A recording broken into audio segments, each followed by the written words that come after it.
The Bulletin Hotel by Henry Lawson. I was drifting in the drizzle past the Cecil in the Strand, which, I'm told, is very tony, and its front looks very grand, and I somehow fell a thinking of a pub I know so well, of a palace in Australia called the Bulletin Hotel.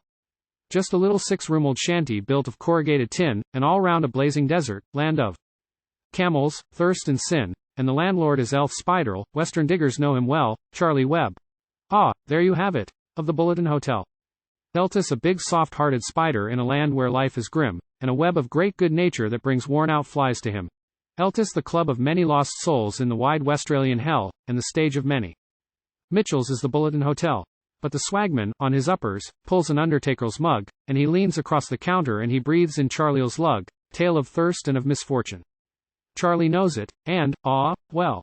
But it'll's very bad for business at the Bulletin Hotel. What'll's a drink or two? Says Charlie, land you can refuse a feed, but there'll's many a drink unpaid for, many sticks of elboroidal weed, and the poor old spineless bummer and the broken-hearted swell know that they are sure of tucker at the Bulletin Hotel.